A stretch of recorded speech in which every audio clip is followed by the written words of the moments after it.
मुख्यमंत्री योगी आदित्यनाथ ने गोरखपुर में एक जनपद एक उत्पाद योजना के अंतर्गत रेडीमेड गारमेंट प्रदर्शनी का किया अवलोकन। कहा, आत्मनिर्भर भारत में ओडीओपी की महत्वपूर्ण भूमिका।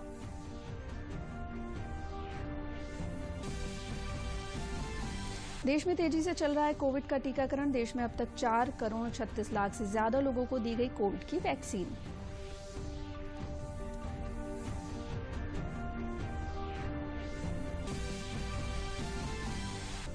राज्यपाल आनंदीबेन ने लखनऊ के राम मनोहर लोहिया संस्थान के एमबीबीएस परीक्षा में बेहतर प्रदर्शन करने वाले छात्र छात्राओं को किया सम्मानित। कहा, हमें निःशुल्क चिकित्सा की दिशा में करना होगा काम।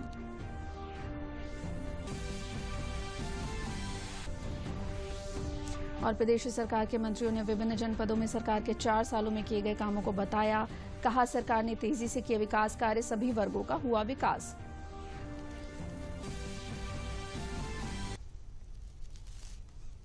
नमस्कार, मैं हूं पूजा श्रीवास्तव। अब समाचार विस्तार से। गोरखपुर में प्रदेश सरकार द्वारा संचालित एक जनपद एक उत्पाद योजना अंतर्गत रेडीमेड गारमेंट प्रदर्शनी प्रशिक्षण का मुख्यमंत्री योगी आदित्यनाथ ने टाउन हॉल क्लब में अवलोकन व उद्घाटन किया। इस दौरान महापौर सीताराम जायसवाल, सांसद रवि किशन सहित अन्य लोग मौजूद रहे। मुख्यमंत्री योगी आदित्यनाथ ने रेडीमेड गारमेंट से जुड़े व्यवसायियों को संबोधित करते हुए कहा कि उत्तर प्रदेश उद्यमियों का प्रदेश है। हमें जरूरत है जानने की कि उद्यमी में समस्या क्या है। प्रधानमंत्री के आत्मनिर्भर भारत का सपना सच होता नजर आ रहा है। उत्तर प्रदेश संभावनाओं का राज्य है। जरूरत है तो यहाँ लोगों को मंच देने की, उसे आगे बढ़ाने की। एक जिला एक उत्पाद का शुभारंभ हुआ। इसके पीछे एक ही मकसद था कि परंपरागत चली आ रही परंपरा से उद्यमी को आगे बढ़ाया जा सके, इसमें बेहतर रोजगार सुसज्जित किया जा सके। और इसीलिए आदरणीय प्रधानमंत्री जी की प्रेरणा से हम लोगों ने फरवरी 2018 में वन डिस्ट्रिक्ट वन प्रोडक्ट की इस अभिनव योजना को प्रारंभ किया। इसके पीछे का उद्देश्य था कि परंपरागत उत्पाद को हम प्रोत्साहित कर सकें, उसके लिए एक मंच दे सकें, उसके लिए मार्केटिंग दे सकें, उसको हम वित्तीय समावेशन के साथ जोड़ सकें और साथ साथ ये भी हम व्यवस्था सुनिश्चित कर सकें कि उनके सामने किसी भी प्रकार की कोई समस्या न है। समय के अनुसार डिजाइनिंग का, समय के अनुसार उनको मार्केटिंग का, समय के अनुसार उनकी ब्रांडिंग का, समय के अनुरूप उनको वित्तीय समावेशन के साथ जोड़ने की कार्रवाई को भी व्यवस्थित तरीके से आगे बढ़ाया जा सके, इसके लिए यह अभिनव योजना उत्तर प्रदेश सरकार ने प्रारंभ की। और आज मुझे प्रसन्नता है कि आत्मनिर्भर भारत की आदरणीय प्रधानमंत्री जी की जो परिकल्पना है उसको साकार करने के लिए वन डिस्ट्रिक्ट वन प्रोडक्ट की योजना बहुत बड़ी भूमिका का निर्वाह कर रही है। उस योजना उसको सफलतापूर्वक आगे बढ़ा रही है। आत्मनिर्भर भारत की परिकल्पना को साकार करने के लिए हमें परंपरागत उद्यम को वोकल फॉर लोकल के इस अभियान को प्राथमिकता के आधार पर आगे बढ़ाना पड़ेगा। भारत और अमेरिका वैश्विक सामरिक भागीदारी की पूरी क्षमताओं का इस्तेमाल करने पर सहमत हो गए हैं। अमेरिकी रक्षा मंत्री लॉयड ऑस्टिन के साथ बातचीत के बाद एक संयुक्त प्रेस वक्तव्य में रक्षा मंत्री राजनाथ सिंह ने कहा कि ये भारत की उस सागर नीति के अनुरूप है जो इस क्षेत्र में सभी के लिए सुरक्षा और विकास के हित में है। उन्होंने कहा कि भारत, अमेरिका, जापान और ऑस्ट्रेलिया के नेताओं के हाल में हुए शिखर सम्मेलन में स्वतंत्र, खुले और समावेशी हिंद प्रशांत क्षेत्र को बनाए रखने के संकल्प पर जोर दिया गया है।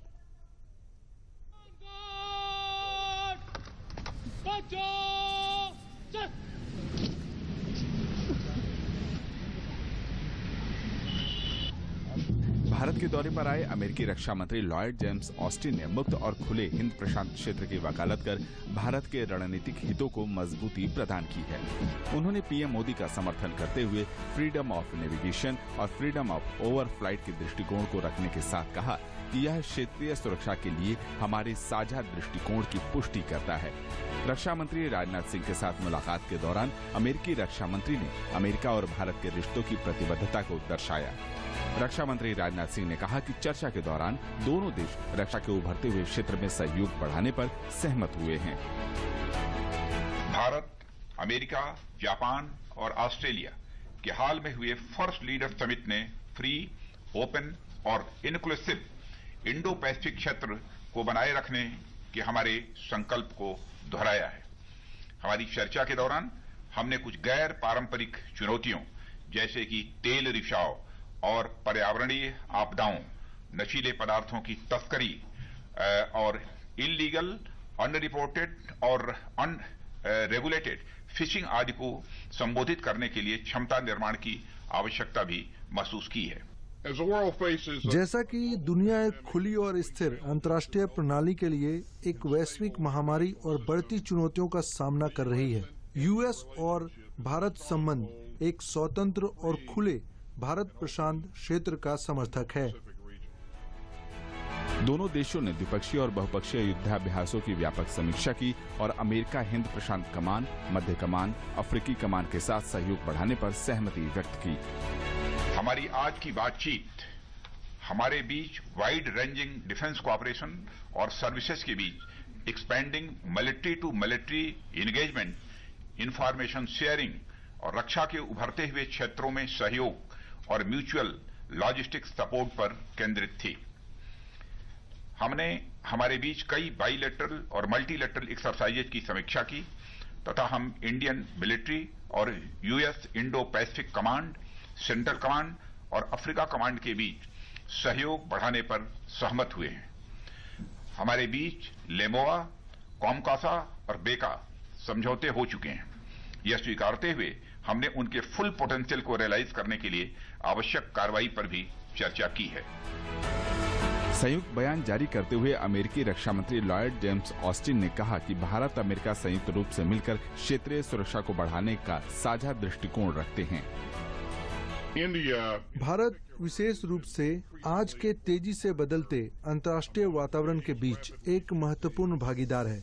अमेरिका के रक्षा मंत्री लॉयड जेम्स ऑस्टिन का भारत दौरा बाइडेन प्रशासन के सत्ता संभालने के बाद पहला उच्च स्तरीय दौरा है। इस दौरे का मकसद पूरी तरह से साफ है कि दोनों देशों के द्विपक्षीय रक्षा सहयोग को और मजबूत करना है। यह यात्रा ऐसे वक्त हुई है जब 12 मार्च को पहली बार इंडो पैसिफिक क्वाड शिखर सम्मेलन में भारत, अमेरिका, ऑस्ट्रेलिया और जापान के प्रमुखों ने वर्चुअल तरीके से अपना संबोधन किया था।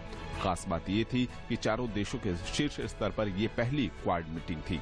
अमेरिकी रक्षा मंत्री के इस दौरे के दौरान दोनों पक्षों की ओर से द्विपक्षीय सुरक्षा सहयोग को मजबूत करने, क्षेत्रीय सुरक्षा चुनौतियों को मुक्त, खुले और समावेशी भारत प्रशांत क्षेत्र को बनाए रखने पर जोर दिया गया। रक्षा सहयोग के बारे में चर्चा इस बात पर भी केंद्रित रही कि दोनों देश सैन्य से सैन्य यानी मिलिट्री टू मिलिट्री कोऑपरेशन, रक्षा, व्यापार और उद्योग सहयोग को कैसे और मजबूत करें। अमेरिकी रक्षा मंत्री ने विदेश मंत्री एस जयशंकर से भी मुलाकात की। दोनों नेताओं के बीच वैश्विक रणनीतिक स्थिति पर चर्चा हुई। इससे पहले अमेरिकी रक्षा मंत्री ने शुक्रवार को प्रधानमंत्री नरेंद्र मोदी से मुलाकात की थी। दत्तात्रेय होसबाले राष्ट्रीय स्वयंसेवक संघ के सर कार्यवाहक बनाए गए। आरएसएस के अखिल भारतीय प्रतिनिधि सभा के 2 दिवसीय वार्षिक सम्मेलन के दौरान उनका चयन किया गया। इसके अलावा 5 सह सर कार्यवाहक भी नियुक्त किए गए, जिनमें doctor Krishna Gopal, doctor Manmohan Vaidya, CR Mukund, Arun Kumar और रामदत्त चक्रधर शामिल हैं।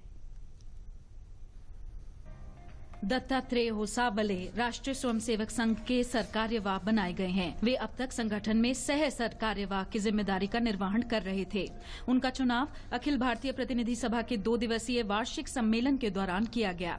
उन्होंने सुरेश भैयाजी जोशी का स्थान ग्रहण किया, जो 12 सालों से इस दायित्व का निर्वहन कर रहे थे। दत्तात्रेय होसाबले का जन्म कर्नाटक के शिमोगा जिले के सोराबा तालुका में हुआ। दत्तात्रेय होसाबले 13 वर्ष की अवस्था में संघ के स्वयंसेवक बने और 1972 में अखिल भारतीय विद्यार्थी परिषद से जुड़े। अगले 15 वर्षों तक ये परिषद के संगठन महामंत्री भी रहे। ये सन 1975 से 77 के जेपी आंदोलन में भी सक्रिय थे और लगभग 1.25 वर्ष मीसा के अंतर्गत जेल यात्रा भी इन्होंने की। जेल में इन्होंने 2 हस्तलिखित पत्रिकाओं का संपादन भी किया। सन 1978 में नागपुर नगर संपर्क प्रमुख के रूप में विद्यार्थी परिषद में पूर्णकालिक कार्यकर्ता हुए। विद्यार्थी परिषद ने अनेक दायित्वों का निर्वहन करते हुए परिषद के राष्ट्रीय संगठन मंत्री के पद को भी सुशोभित किया। गुवाहाटी में युवा विकास केंद्र के संचालन में इनकी महत्वपूर्ण भूमिका रही। अंडमान निकोबार द्वीप समूह और पूर्वोत्तर भारत में विद्यार्थी परिषद के कार्य विस्तार का संपूर्ण श्रेय भी इनको दिया जाता है। राष्ट्रीय Swayamsevak Sangh will be completing its 100 years of its national service in the year 2025। तो आने वाले 3 साल में हमने विचार किया है भारत में संघ कार्य को हर मंडल तक पहुंचाना चाहिए। अखिल भारतीय प्रतिनिधि सभा में 2 महत्वपूर्ण प्रस्तावों को पारित किया गया। इनमें से एक राम मंदिर का निर्माण और दूसरा भारत की शक्ति और इसकी विशेषताओं का प्रसार है। प्रतिनिधि सभा में कहा गया कि निधि समर्पण अभियान ने साबित किया है कि पूरा देश भगवान राम से भावनात्मक रूप से जुड़ा हुआ है। आरएसएस ने भारतीय समाज में महामारी के दौरान अनुकरणीय, सामूहिक और व्यापक प्रतिक्रिया का भी उल्लेख किया। यह भी कहा गया है कि भारत के एकीकृत दृष्टिकोण और दैनिक जीवन में इसके उपयोग और स्वस्थ जीवन शैली जैसे पारंपरिक मूल्यों को अपनाया गया है। देश में अब तक 4 करोड़ 36 लाख से ज्यादा लोगों को कोरोना की वैक्सीन दे दी गई। इनमें 77 लाख से ज्यादा स्वास्थ्य कर्मी शामिल हैं जिन्हें पहली डोज लगाई गई है। 48 लाख से ज्यादा स्वास्थ्य कर्मियों को टीके की दूसरी डोज दी गई है। अग्रणी कार्यकर्ताओं में 80 लाख से ज्यादा को पहली डोज और 25 लाख से ज्यादा को दूसरी डोज मिल चुकी है। अब तक 60 वर्ष से अधिक उम्र के 1 करोड़ 39 लाख से अधिक लोगों को और अन्य रोगों से ग्रस्त 45 वर्ष से अधिक उम्र के 35 लाख से अधिक लोगों को कोरोना की वैक्सीन दी जा चुकी है। राष्ट्रव्यापी कोविड टीकाकरण अभियान के अंतर्गत कल 16,12,000 से ज्यादा लोगों को टीके लगाए गए।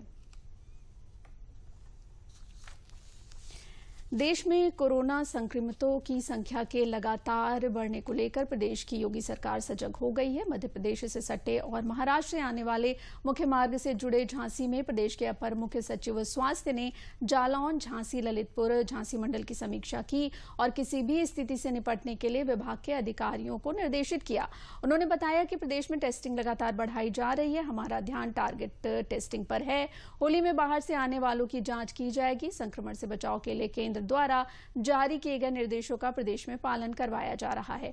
उन्होंने कहा था कि कुछ राज्यों में कोरोना संक्रमण पूरी तेजी से वृद्धि हो रही है। उत्तर प्रदेश में भी कुछ जिलों में संक्रमण के मामले बढ़ रहे हैं। जिलों में integrated control and command centre पूरी तरह सक्रिय कर दिए गए हैं। होली के मद्देनजर रेलवे स्टेशनों और बस स्टैंड पर यात्रियों की रैंडम व प्रारंभिक जांच होगी। हाल में उसके बारे में समीक्षा करने हेतु मैं यहाँ आया था।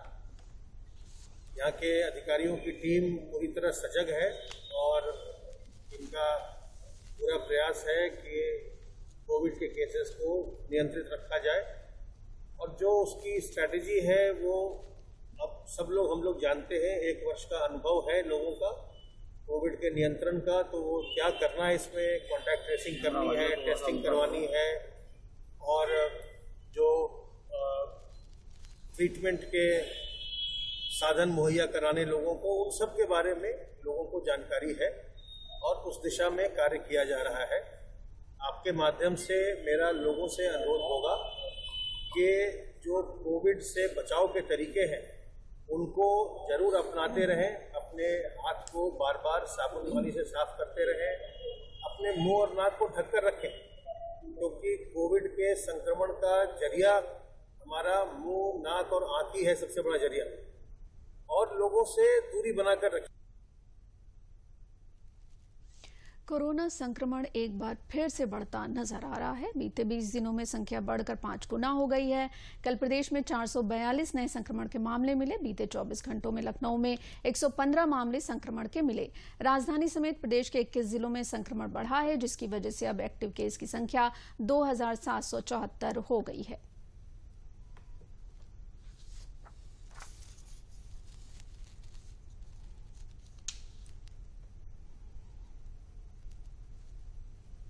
राज्यपाल आनंदीबेन पटेल ने लखनऊ के राम मनोहर लोहिया संस्थान के MBBS परीक्षा में बेहतर प्रदर्शन करने वाले छात्र छात्राओं को सम्मानित किया।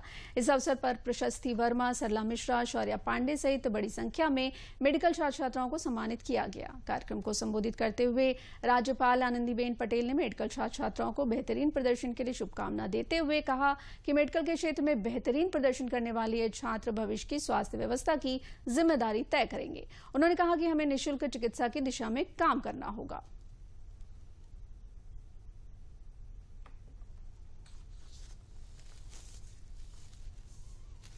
अगर काम करता है तो फिर 1 महीने के बाद आप में से कोई एक वहां चला जाए और देखे कि क्या काम शुरू हुआ है। गाइडेंस मिलता रहेगा। 1 साल के बाद आप देखोगे गांव पूरा परिवर्तन हो जाएगा। जब उसकी कोई उंगली पकड़ता है, गाइड करता है, तब वो आगे बढ़ता है। शुरुआत कोई करे,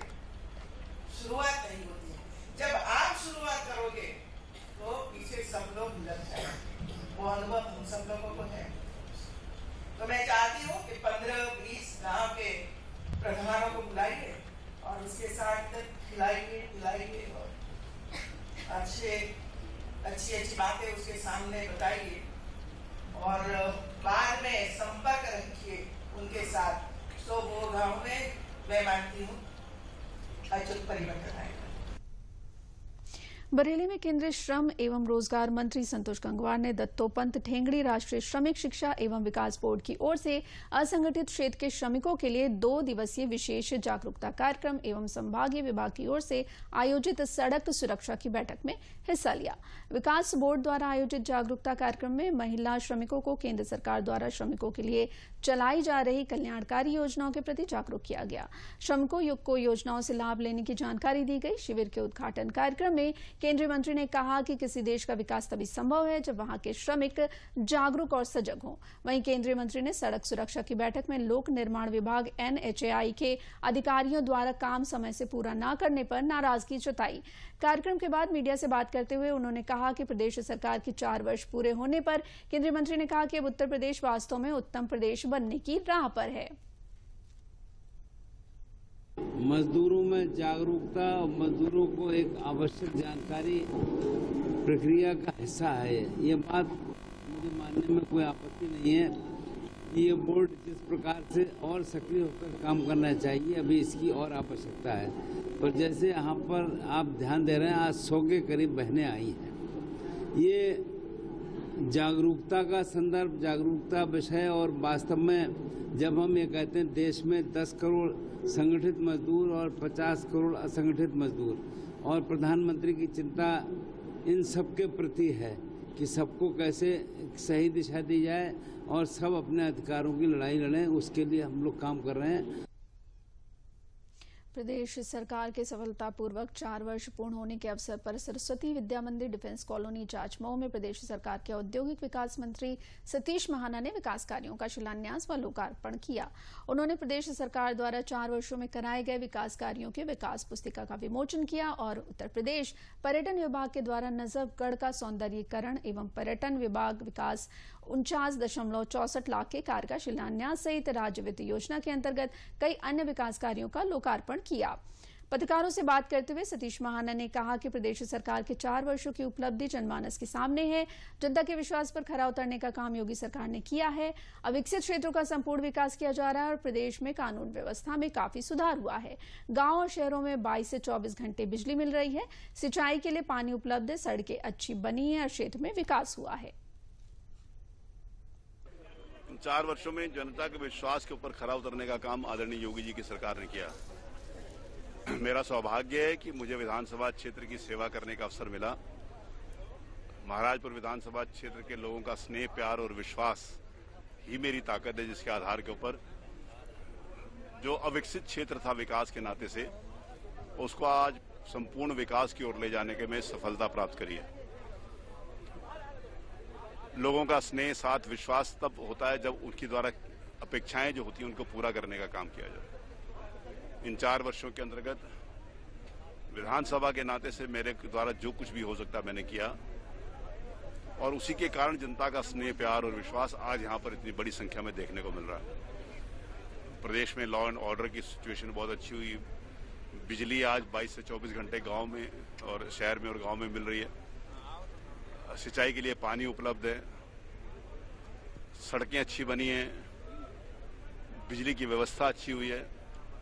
हर क्षेत्र में विकास के नाते से इन 4 वर्षों को अगर हम तुलना करें तो आज़ादी के बाद से लेकर जितना काम एक सरकार के ने नहीं किया था, उससे कई गुना ज्यादा काम हमने किया। जनपद शाहजहांपुर में भी सरकार के सफलतापूर्वक 4 वर्ष पूर्ण होने के अवसर पर गांधी हॉल में आयोजित कार्यक्रम में प्रदेश सरकार द्वारा 4 वर्षों में कराए गए विकास कार्यों की विकास पुस्तिका का विमोचन किया। कार्यक्रम की शुरुआत कैबिनेट मंत्री सुरेश कुमार खन्ना ने दीप प्रज्वलित कर की। इस मौके पर महिलाओं को विधवा पेंशन के प्रमाण पत्र भी वितरित किए गए। पत्रकारों से बात करते हुए श्री खन्ना ने कहा कि प्रदेश सरकार के 4 वर्षों की उपलब्धि जनमानस के सामने है। जनता के विश्वास पर खरा उतरने का काम योगी सरकार ने किया है। एक्सप्रेस वे बन रहे हैं जिनसे चौतरफा विकास और रोजगार के लोगों को नए अवसर मिलेंगे। मन मस्तिष्क सब कुछ विकास की तरफ उन्मुख है और हर तरह से ये कोशिश है कि प्रदेश को उत्तम बनाएं। आज चाहे एक्सप्रेस वे हो, चाहे प्रदेश में कनेक्टिविटी हो, चाहे रोजगार के अवसर हो, हर तरीके से ये कोशिश की है वर्तमान सरकार ने कि चारों तरफ विकास ही विकास दिखाई पड़े। आप हर क्षेत्र में देखिए, चाहे गड्ढा मुक्ति सड़कें हों, चाहे चिकित्सा क्षेत्र का मामला हो, चाहे कोरोना के बारे में उसके फैलाव को रोकने की स्थिति हो, हर प्रकार से ये कोशिश ये की गई कि जन सामान्य को ज़्यादा से ज़्यादा राहत मिले। ये समाज के चाहे शिक्षा से लेकर और सामाजिक व्यवस्था तक हर प्रकार से ये कोशिश की है योगी सरकार ने कि नए आयाम खड़े किए जाएं, विकास की तरफ पूरे उमंग के साथ उत्तर प्रदेश बढ़ सके और सभी विभागों ने सहयोग करके इसमें अभूतपूर्व काम किया है। हापुड़ जनपद के मुख्यालय से करीब 25 किलोमीटर दूर गांव गालन में ग्रामीणों की आजीविका मिशन के तहत स्वयं सहायता समूह की महिलाएं आत्मनिर्भर बनकर होली के पर्व को प्रकृति से जोड़ने के लिए हर्बल रंग तैयार कर रही हैं। हर्बल गुलालों की खुशबू जनता को अपनी तरफ आकर्षित कर रही है। समूह के हर्बल रंगों की मांग जनपद ही नहीं बल्कि दूसरे जनपदों में भी बढ़ रही है। स्वयं सहायता समूह की महिलाएं आत्मनिर्भर होने के साथ साथ अपनी आय दोगुनी कर रही हैं। स्वयं सहायता समूह की महिलाओं ने बताया कि हर्बल रंगों के इस्तेमाल से शरीर को कोई नुकसान नहीं होता है। महिलाओं ने बताया कि इस होली को लेकर हर्बल रंग तैयार किए जा रहे हैं और स्वयं सहायता समूह को सरकार द्वारा बहुत ही फायदा मिल रहा है। इसमें हम 14 लेडीज हैं, मिलके हम सभी काम करते हैं। होली के दिनों में गुलाल बनाते हैं, बाकी दिनों में सिंदूर बनाते हैं। उसकी ऑर्गेनिक कलर होते हैं, हमारे आरा रोड से बनाया जाता है, शुद्ध होता है एकदम। उसको हम पैक करते हैं, बना के सुखा के पैक करते हैं, पैक करके हम सेल करते हैं। तो इसमें हमें मतलब 40 से 50% के लगभग हमें मुनाफा हो जाता है। कॉलेजों से, स्कूलों से, दुकानों से इसके मांग आ रही है।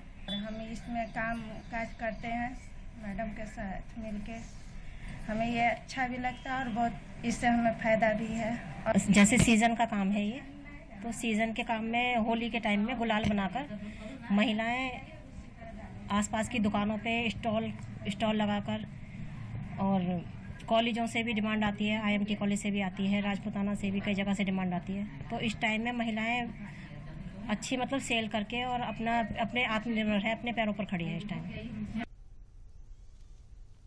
वाराणसी के सेवापुरी ब्लॉक में जैविक किसान मेले का शुभारंभ हुआ। इस कार्यक्रम के मुख्य अतिथि वाराणसी जिला पंचायत के पूर्व अध्यक्ष सुजीत सिंह ने दीप जलाकर जैविक किसान मेले का उद्घाटन किया। इस अवसर पर वक्ताओं ने किसानों को जैविक खेती से होने वाले लाभ तथा मत्स्य पालन के बारे में विस्तार से बताया। साथ ही साथ विभिन्न तरह के जैविक उत्पादों के स्टॉल भी किसानों ने लगाए, जिसमें जैविक खाद, जैविक सब्जियां तथा कृषि उपज, चावल, सरसों का तेल इत्यादि को प्रदर्शित किया। सुजीत सिंह ने बताया कि प्रधानमंत्री के संसदीय क्षेत्र सेवापुरी ब्लॉक में जैविक किसान मेला लगाया गया है। मेले में किसानों को विषय विशेषज्ञों द्वारा नवीनतम जैविक खेती की तकनीकों से अवगत कराया गया और यह भी बताया गया कि जैविक खेती में लागत शून्य होती है और लाभ ज्यादा होता है।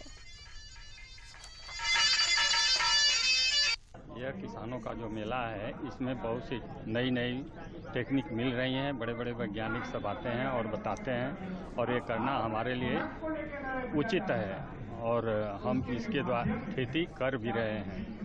मैं वहाँ की आजीविका सखी हूँ। पहले हम लोग खेती करते थे, सामान्य खेती करते थे। उसमें हम लोग को ये नहीं पता था कि खेत में क्या चीज़ की कमी है, क्या डालना चाहिए क्या नहीं। तो जब हमको ये कृषि विभाग वालों ने बताया कि ऑर्गेनिक खेती, तो हम लोग ये ऑर्गेनिक जैविक खेती शुरू किए। तो इसमें हम लोगों ने चीके चूहा का खाद बनाया, देसी गाय के गौमूत्र से, गोबर से दवा बनाया। इससे हमने जो सब्जी उगाया काफ़ी फायदेमंद रहा। जो हम लोग पहले बीमार होते थे उससे बचे। तो हम समूह में हैं, समूह में हमारे यहाँ लगभग 20 समूह हैं। तो हमने सभी महिलाओं को इसके बारे में ट्रेनिंग दी और इसको कई संस्थाओं से जोड़ के भी ट्रेनिंग दिलवाया, जहाँ पे बर्मी कंपोस्ट का भी निर्माण किया जाता है। हमारे यहाँ बर्मी कंपोस्ट 8 से 12 रुपए किलो बेचा भी जाता है। और ये ऑर्गेनिक सब्जी है, लौकी है, कद्दू है, टमाटर है, शिमला मिर्च है, ये सब हम लोग बड़े पैमाने पर तो नहीं उत्पादन कर पा रहे हैं, अभी थोड़े नहीं कर रहे हैं, जिसका मार्केटिंग भी अच्छा मिल रहा है। आज यहाँ ये जैविक किसान मेला आयोजित किया गया है। ये ऐसे किसानों को प्रोत्साहित और उत्साहित और उनको विधि विधान बताने के लिए किया गया है कि जैविक कृषि क्यों की जाए और किस तरह की जाए, और उससे जो उत्पाद प्राप्त हो उसको हम किस तरह से बाजार में ले जाएं ताकि हमको अधिक आय प्राप्त हो और हमारे किसानों की आय दोगुनी नहीं तिगुनी चौगुनी तक पहुंच जाए। यही मेरा इस किसान मेले का आयोजन का मुख्य उद्देश्य है। भारत ने इंग्लैंड को अहमदाबाद में खेले गए अंतिम T20 मैच में 36 रनों से हराकर 5 मैचों की सीरीज 3-2 से अपने नाम कर ली। शनिवार को खेले गए मैच में भारत द्वारा जीत के लिए रखे गए 225 रनों के लक्ष्य का पीछा करने उतरी इंग्लैंड की टीम निर्धारित 20 ओवर में 8 विकेट खोकर 188 रनों पर सिमट गई। भारत और इंग्लैंड के बीच अहमदाबाद में खेले गए 5वें और अंतिम T20 मैच में इंग्लैंड ने टॉस जीता और पहले गेंदबाजी का फैसला किया। सलामी बल्लेबाज कप्तान विराट कोहली और रोहित शर्मा ने शुरू से ही धुआंधार बल्लेबाजी की और पहले विकेट के लिए 94 रन जोड़े। इस बीच रोहित शर्मा अर्धशतक बनाकर बेन स्टोक्स की गेंद पर बोल्ड आउट हो गए। उन्होंने 34 गेंद खेलकर 5 छक्के और 4 चौकों की मदद से 64 रन बनाए। शानदार बल्लेबाजी कर रहे सूर्य कुमार यादव छक्का लगाने की कोशिश में आदिल रशीद की गेंद पर जेसन रॉय द्वारा कैच आउट हो गए। खेल के अंतिम ओवरों में विराट कोहली और हार्दिक पांड्या ने जबरदस्त बल्लेबाजी कर स्कोर को 224 तक पहुँचाया। कोहली 80 और हार्दिक पांड्या 39 रन बनाकर नाबाद रहे। जीत के लिए मिले 225 रनों के लक्ष्य का पीछा करने उतरी इंग्लैंड की शुरुआत अच्छी नहीं रही। सलामी बल्लेबाज जेसन रॉय को भुवनेश्वर कुमार ने पहले ही ओवर की दूसरी गेंद पर बोल्ड कर दिया, लेकिन इसके बाद जोस बटलर और डेविड मिलान ने पारी को संभाला और स्कोर को 130 तक पहुंचाया। लेकिन इन दोनों के आउट होते ही इंग्लिश पारी लड़खड़ा गई और टीम 20 ओवर में महज 188 रन ही बना पाई और इस तरह भारत ने यह मैच 36 रनों से जीतकर सीरीज भी 3-2 से अपने नाम कर ली। Sports desk, DD news. प्रधानमंत्री नरेंद्र मोदी ने 12 मार्च को साबरमती से दांडी की यात्रा को रवाना किया। यह यात्रा उन्हीं रास्तों से होकर गुजर रही है जिन रास्तों से महात्मा गांधी ने अनुयायियों के साथ दुनिया को सविनय अवज्ञा और सत्याग्रह की राह दिखाई थी। शुक्रवार को दांडी यात्रा का पड़ाव आनंद और बरसात रहा, जहां यात्रा में जम्मू कश्मीर के उपराज्यपाल मनोज सिन्हा भी शामिल हुए। यात्रा को लेकर लोगों में काफी उत्साह है। यात्रा का अगला पड़ाव कनकपुरा, करेली, अमोद, अंकलेश्वर, भट्टगांव, सूरत, नौसारी और कराडी है। 5 अप्रैल को साबरमती से शुरू हुई ये पद यात्रा दांडी पहुंचेगी। आजादी का अमृत महोत्सव यानी आजादी की ऊर्जा का अमृत। आजादी का अमृत महोत्सव यानी स्वाधीनता सेनानियों से प्रेरणाओं का अमृत। आजादी का अमृत महोत्सव यानी नए विचारों का अमृत, नए संकल्पों का अमृत। आजादी का अमृत महोत्सव यानी आत्मनिर्भरता का अमृत। और इसलिए ये महोत्सव राष्ट्र के जागरण का महोत्सव है। ये महोत्सव सुराज्य के सपने को पूरा करने का महोत्सव है। ये महोत्सव वैश्विक शांति का, विकास का महोत्सव है। ये एक और ऐतिहासिक क्षण था जब 12 मार्च को साबरमती से दांडी की यात्रा को प्रधानमंत्री नरेंद्र मोदी ने रवाना किया और ये यात्रा उन्हीं रास्तों से होकर गुजर रही है जिन रास्तों से महात्मा गांधी ने अपने अनुयायियों के साथ दुनिया को सविनय अवज्ञा और सत्याग्रह की राह दिखाई। 12 मार्च को ये यात्रा 81 लोगों के साथ शुरू हुई और आज इसमें शिरकत करने वालों की संख्या हजारों में है। यात्रा के दौरान लोगों का उत्साह अपने चरम पर है तो लोगों में सामाजिक और सामुदायिक कर्तव्य बोध भी खूब दिख रहा है। यात्रियों की सहूलियत के लिए मार्ग में अनेक जगहों पर स्वैच्छिक सहयोग के अनेक अनुपम उदाहरण भी दिख रहे हैं। यात्रा का अगला पड़ाव कनकपुरा, करेली, आमोद, अंकलेश्वर, भटगाम, सूरत, नौसारी और कराड़ी है। 5 अप्रैल को यह यात्रा दांडी पहुंचेगी, जहां आज से 91 साल पहले महात्मा गांधी ने नमक के काले कानून को तोड़ा था। साबरमती से दांडी तक की ये यात्रा हमारे गौरवशाली स्वतंत्रता संघर्ष का एक पुनरावलोकन है कि कैसे 91 साल पहले बापू ने एक संकल्प लिया था और अंततः बरतानिया हुकूमत को उखाड़ फेंक स्वराज्य हासिल किया था। और ये दांडी यात्रा एक अवसर भी है कि आजादी के 75वें साल में हम कैसे एक स्वावलंबी, आत्मनिर्भर और विश्वगुरु भारत बनाने के संकल्प को सिद्धि में परिवर्तित करते हैं। इसी के साथ समाचार समाप्त हुए। नमस्कार।